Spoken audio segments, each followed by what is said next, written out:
All right, intensive math. So my goal now each week is to put up a couple videos of me going over one EOC style type question. So each of these videos should be less than 2 minutes. My goal is to get it as short as possible, but our goal at the end of the year for all of you in intensive math and Algebra 1B is to get you to pass your Algebra 1 EOC, which you must pass in order to graduate from high school. So this is going to help you. The first question is a select all that apply type question. So these are actually really tricky because you could answer if 3 of these were correct, 3 answer choices here were correct, and we're supposed to select all 3. If you selected 2 of the 3 that are correct, you think like, okay, well, I got most of it right. You still wouldn't get any points for that. It's all or nothing. You have to get all of them correct. So you really want to take your time on these and get as many points as possible. You want to get these questions right. You don't want to miss these from silly mistakes. Okay, so also in a select all that apply, unlike multiple choice, select all that apply usually has more than one correct answer choice, right? I don't want to say 100% of the time just in case they change it on me, but more than likely, if there was only one correct answer choice, it would be a multiple choice type question. Select the correct answer. But this is select all of the answers here that are correct. So there's going to be more than one. All right, so let's jump into it. How do I set it up and solve it? To determine the amount of paint needed for a building, the supervisor painted a small section. When he painted 100 square feet, this doesn't look like square feet because the 2 is not little, but it's supposed to be feet with the little 2 exponent. When he painted 100 square feet, he used 2 quarts of paint. Which proportions are set up correctly to find out the number of quarts of paint he needs to paint 4,000 square feet? Select all that apply. So we've got one big piece of information right here. When he paints 100 square feet of wall, he uses 2 quarts of paint. So for just 100 square feet, if he uses 2 quarts of paint, what would he use for 4,000 square feet, right? Using the same ratio.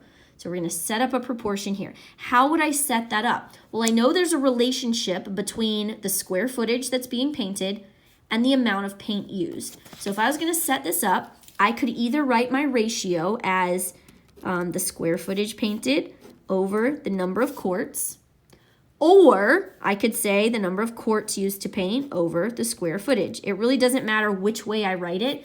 Either way, I'm going to get a relationship, a ratio between the two, right? So for what we know, it says for 100 square feet, they use 2 quarts of paint, right? So down here, square footage would be 100, number of quarts of paint would be 2. Or if I had written it the other way, number of quarts of paint is 2 for 100 square feet. Okay, so the question is, if that's the ratio we're using, how many quarts of paint are we going to use for 4,000 square feet? So we're going to set this equal to, because it's got to be an equivalent, a proportional ratio, right? But that square footage number is going to get a lot bigger, which tells us our quarts number is going to have to get a lot bigger. So square footage on top would be 4,000. And then the number of quarts is what I don't know. So that's going to be X. That's what I'm solving for, right? If I wrote it this way, quarts goes on top. I don't know how many quarts it's going to take to paint, but I know the area I'm painting, the square footage, is 4,000. Right? So these are the same proportions. This whole guy right here, this is correct. And also this whole guy right here, this is correct. Right? Either one. This one I just took and flip-flopped upside down. I did the same thing here and here.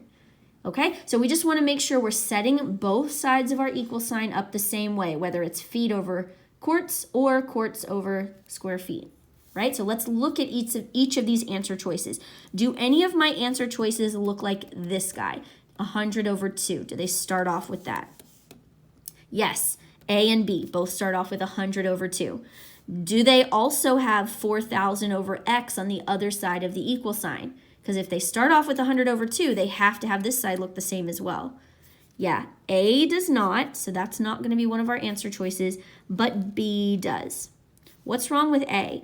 It's square footage over the number of quarts, and then this is the number of quarts over square footage. So they just flip-flopped it wrong. You have to keep it consistent. Same units of measure on top, same units of measure on the bottom. So this is correct. Do I have any answer choices that look like this on the bottom? 2 over 100.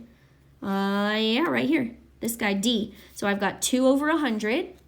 And then do I have X over 4,000? Yes, I do. Quarts over square footage, quarts over square footage. This is correct. Okay, so I've got C and E left over that don't look like either one of these. So let's see if we can figure this out. This is square footage over quarts and quarts over square footage, right? So that's not correct.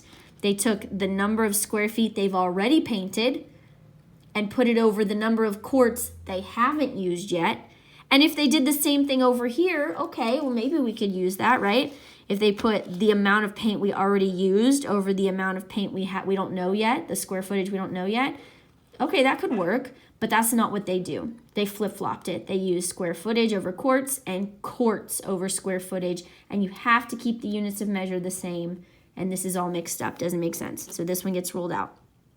And then lastly, E, X over 2 equals 100 over 4,000. This is the number of quarts we haven't used yet over the number of quarts that we have used, okay? So if we're talking about number of Q unknown over number of Q used, then we have to keep it set up on the other side of the proportion and say square feet or feet squared, whatever, unknown over feet squared known or used, I could say. We got to keep it consistent, right? Either the unknowns over the stuff we've already used and then we know, or square footage, quarts, right? So here they used the number of quarts unknown over the number of quarts we used, great. So we should be looking at the square footage that we haven't painted yet over the square footage we have painted. Well, that's not what they did. They flip-flopped it, right? So they haven't set this up consistently at all. They don't have anything straight across it. This is not the correct answer. One last way you could have done it is just by solving for X in our ratios, our proportions that we set up, right? To solve a proportion, we cross multiply. So 2 times 4,000 equals 100 times X. That's 8,000 equals 100X. To solve for X, we would divide both sides of our equal sign by 100. And that's 80 quarts of paint. So when we paint 100 square feet, we use 2 quarts. When we paint 4,000 square feet, we use 80 quarts. So you can go back and double check and make sure that when you cross multiply each of these, X equals 80. If X does not equal 80, then it should not be a correct answer choice. So here, our correct answer choices are B and D. Let me know if you have any questions on how I set this up or how I solved it. Not so much about the math, but about the process of how do I eliminate stuff? How do I know what to look for? How do I solve a select all that apply question? Don't forget to get your ALEKS topics finished this week. I put a video out last week in the updates showing you how to run a report and check how many topics you finished. You cannot go back week to week and make up topics. You have to just work on them moving forward. So please stay on top of that. Thanks, guys.